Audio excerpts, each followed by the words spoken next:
देश को बचाने के लिए अगर ईरान से तेल खरीदना पड़े तो मोदी जी ने बोल दिया ईरान से ही तेल खरीद लो, यानी कि ईरान ने पूरी दुनिया का तेल बंद किया है, हम ईरान से ही तेल खरीद रहे हैं। और मुझे लगता है कि इस न्यूज के बाद ट्रंप खुदकुशी करने वाले हैं, क्योंकि मोदी को अब रोकना इम्पॉसिबल है। ये कारनामा किया कैसे और ये हो कैसे सकता है, ये बात करते हैं डिटेल में। दोस्तों, जब किसी और कंट्री से तेल खरीदना इम्पॉसिबल हो जाए क्योंकि ईरान उस तेल को निकलने नहीं दे रहा और वो कह रहा है कि अगर आपकी शिप को बाहर निकलना है तो $1 मिलियन मुझे पर शिप भाड़ा देना पड़ेगा आपको, तो आपकी शिप को मैं निकलने दूंगा स्ट्रेट ऑफ हॉर्मुज से। अगर ईरान ये काम कर रहा है क्योंकि उसको पैसे चाहिए, अगर पैसे ही चाहिए तो भैया तेल हमें खरीद बेच दो, हम तुम्हें पैसे दे देते हैं, तो डायरेक्टली ईरान से तेल क्यों ना खरीदा जाए। दे नीड मनी, हमारे पास पैसे की कमी नहीं है। सो देखते हैं कि मोदी जी ने किया कैसे। दोस्तों, पहली बात यह है कि हर मेजर पावर वो ब्लीड कर रही है इस क्राइसिस में। अब लोग पूछ रहे हैं कि चाइना का क्या हाल है। चाइना के अंदर रिफाइनरीज के पास तेल नहीं है। यहाँ पे जो पेट्रोल पंप्स हैं वहाँ पे कई बार लाइनें लगी होती हैं तेल को भरवाने के लिए। रेट ऑलरेडी बढ़ चुके हैं यहाँ पर। यूरोप के अंदर उनके पास LNG की प्राइसेस ऑलरेडी 50% इंक्रीज हो गई हैं और LNG उनके पास नहीं है। जापान के अंदर राशनिंग शुरू हो गई है कि अब कितना आपको मिल सकता है। और भारत के अंदर भारत क्या कर रहा है, भारत ने क्रैक ओपन कर दिया एक ऐसे डोर को जो 7 साल से बंद था। ईरानियन ऑयल दोबारा से टेबल के ऊपर आ चुका है और इस बार भारत पे करेगा इंडियन रुपी में। दोस्तों, ये कोई ड्रिल नहीं है, ये कोई पॉलिसी नहीं है, ये जियोपॉलिटिकल मास्टर स्ट्रोक है जो हाइड कर रहा है प्लेन साइड के अंदर। अब स्टार्ट करते हैं कि जो सब कुछ सभी लोग मिस कर रहे हैं। वर्ल्ड पैनिक कर रहा है क्योंकि जो क्रूड का प्राइस है वो ऑलमोस्ट $100 के आसपास है। इंडियन रुपी रिकॉर्ड लो है, ऑलमोस्ट 94 के पास पहुंच चुका है। फाइनेंशियल इंस्टीट्यूशंस 1,07,000 करोड़ से ज्यादा वो भारत से निकाल के वो लेके जा चुके हैं। बैलेंस ऑफ पेमेंट की हमारी प्रॉब्लम है, हम दोबारा से माइनस में जा रहे हैं बैलेंस ऑफ पेमेंट में। ये तो है हेडलाइन, लेकिन इसके पीछे क्या है। इंडिया की जो ऑयल मिनिस्ट्री है उन्होंने अभी कंफर्म किया कि वो टेक्नो कमर्शियल फीजिबिलिटी वो निकाल रहे हैं कि किस तरह से रिज्यूम किया जाए Indian crude Iranian crude imports को। ये हमें ये फिगर आउट करना है कि पेमेंट सिस्टम को कैसे हमने ठीक करना है। अब मोस्ट इंपॉर्टेंट पार्ट इस पूरे सिनेरियो में है वो है पेमेंट सिस्टम का। अब जो नेशनल ईरानियन ऑयल कंपनीज हैं उन्होंने बोल दिया, कुछ ने बोला हमें तो पेमेंट डॉलर में ही चाहिए, लेकिन कुछ उसमें से 2 या 3 कंपनीज ऐसी हैं और वो विलिंग है to accept Indian rupees. Iran is willing to accept Indian rupees and sell us oil. Crude आएगा हमारे पास ईरान से और दुनिया में सबसे क्लोजेस्ट अगर कोई सप्लायर है क्रूड का वो ईरान है हमारे लिए। अब इंडियन रिफाइनर्स हमारे पास 1 मंथ है पूरी परचेजेस को लेने के लिए ईरान से उनका LNG उनका ऑयल। और ज्योग्राफिकली मैंने पहले बता दिया, they are the closest major source of oil and gas to India. हमारे जो वेस्टर्न रिफाइनरीज हैं वो कुछ घंटों में वहां पे माल पहुंच सकता है। अब ये विंडो है जो हमारे पास है और ये विंडो में क्यों बोल रहा हूँ 1 महीने की वो भी समझाऊंगा। एंड भारत नोज कि विंडो को बंद होने से पहले इसको यूज कर लिया जाए। इंडिया ने पहले भी ये काम किया हुआ ईरान के साथ। 2012 से लेकर 2019 तक ईरान को जब स्विफ्ट में से बाहर निकाल दिया गया, वो ग्लोबल बैंकिंग सिस्टम से बाहर हो गया, इंडिया फिर भी क्वाइटली हम ईरान के ऑयल को बाय करते रहे। पेमेंट करते थे रुपीस के अंदर जो डिपॉजिटेड था इंडियन बैंक अकाउंट्स के अंदर। ईरान यूज करता था उस रुपीस को इंडियन गुड्स को बाय करने के लिए। ईरान की जरूरत क्या है, उनको चाहिए थी मेडिसिन, उनको चाहिए था राइस, उनको चाहिए था व्हीट, उनको चाहिए था शुगर, वो हमारे से खरीदते थे, हम उसके बदले में हम ऑयल खरीदते थे उनसे। ये एक क्लोज्ड लूप, एक बार्टर ट्रेड सिस्टम था एंड इट वाज वर्किंग। फिर आया डोनाल्ड ट्रंप, उसने आके सब कुछ बंद करवा दिया कि भाई ये तो डी-डॉलराइजेशन हो रहा है, ये तो डॉलर के बिना ये तेल खरीदते जा रहे हैं, हमारे ऊपर सैंक्शंस की तलवार लग गई, हमने वो बंद कर दिया। लेकिन हम जो भारत है वो बाय करता रहा ऑयल को ईरान से अंडर US सैंक्शंस। वेवर हमें मिला हुआ था कि भाई अगर आप जो पैसा है, अमेरिका की प्रॉब्लम एक ही थी कि ईरान पैसे को कहां यूज कर रहा है। हमने बोला यार डिपॉजिट जो है पैसा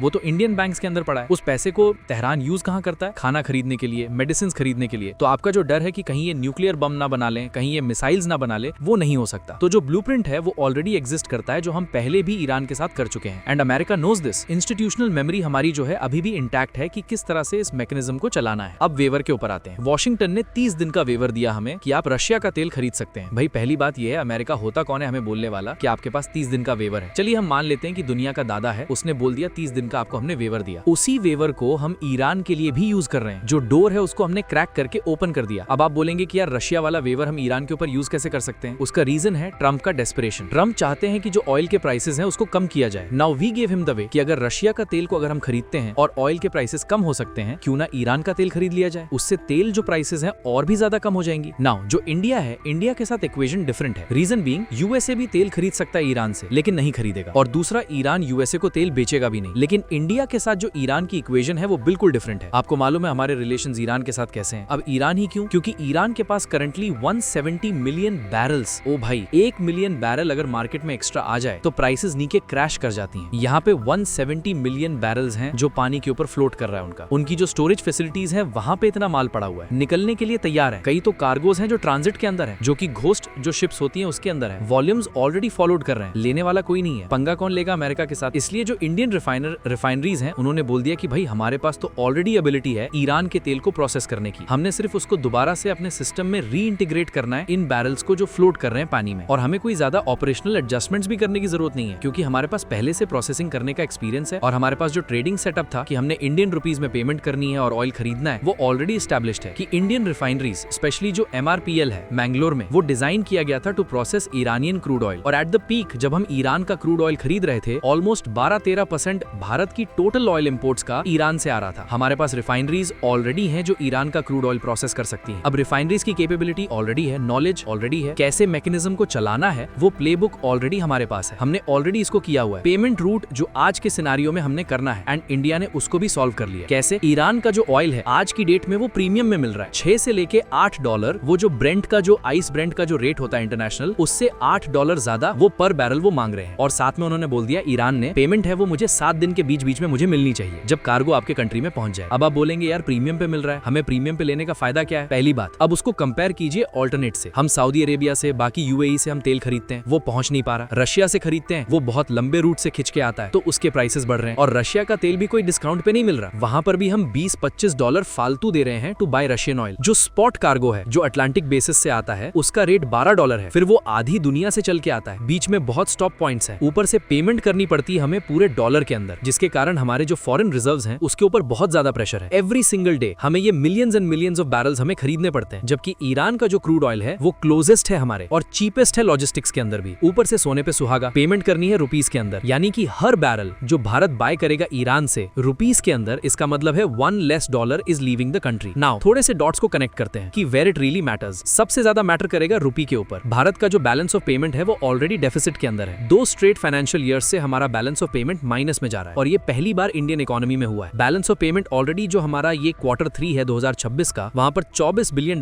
का डेफिसिट ऑलरेडी आ चुका है। रुपी 93.94 पे वो पहुंच गया और गोल्डमैन सैक्स तो बोल रहा है 95 जाएगा, एमिरेट जो है वो बोल रहा है 97 जाएगा इंडियन रुपी। ये है worst scenario for Indian economy. लेकिन जो कोर है, जो कोर वूंड है, वो बड़ा सिंपल है कि हम बाय कर रहे हैं expensive oil from the world in dollars और वो डॉलर्स जा रहे हैं कंट्री से बाहर fast then they are coming in. हमारे एक्सपोर्ट्स इतने नहीं है जितना हमारा इंपोर्ट का बिल वो बढ़ चुका है। अब इमेजिन कीजिए एक पार्शियल रिवर्सल, अगर Bharat 5 lakh barrel per day Iran से खरीदता है विदाउट डॉलर बट इन रुपी, तो होगा क्या कि जो $100 का एक बैरल है आज की डेट में, इसका मतलब है कि अगर हमने 5 लाख बैरल खरीदे तो हमारा $50 million per day dollar outflow कम हो जाएगा। बस इतना सिंपल सा मैथ्स है। $1.5 बिलियन महीने का हमारा बचना शुरू होगा और साल का वही $30-35 बिलियन जो भी मिलता है, मैंने अभी कैलकुलेट नहीं किया। अब ये सारा पैसा भारत के फाइनेंशियल सिस्टम में अंदर वो बचता है। एक तो पैसे बच गए, दूसरा हमने पेमेंट जब रुपी में किया तो सामने वाला करेगा क्या उस रुपीस का? वो हमारे से सामान खरीदेगा, हमारे एक्सपोर्ट्स बढ़ने शुरू हो गए। अब RBI ने ऑलरेडी रुपी की स्लाइड को रोकने के लिए $5 बिलियन खर्च कर चुका है पिछले 2-3 हफ्तों में, लेकिन ये हम कंटिन्यूसली नहीं कर सकते। ये तो अगर RBI इंटरवीन नहीं करता, $5 बिलियन स्पेंड नहीं करता, तो ऑलरेडी 95-96 पहुंच चुका होता। इतना कुछ रोकने के बाद भी 94 को हम टच कर चुके हैं। ईरानियन ऑयल रुपी में पेमेंट होगा और जो ये एक प्रेशर वॉल्व है, हम रुपी में पेमेंट कर तो रहे हैं, लेकिन ये हमारी प्रॉब्लम को सॉल्व नहीं करता, क्योंकि वो रुपी भी हम 94 के हिसाब से ही दे रहे हैं। बट जो हमारी ब्लीडिंग है, जो हमारे फॉरेन रिजर्व्स कम होते जा रहे हैं, वो ब्लीडिंग थोड़ी सी स्लो हो जाएगी। That's all. ये एक फिक्स परमानेंट फिक्स नहीं है, ये टेम्पररी अरेंजमेंट है।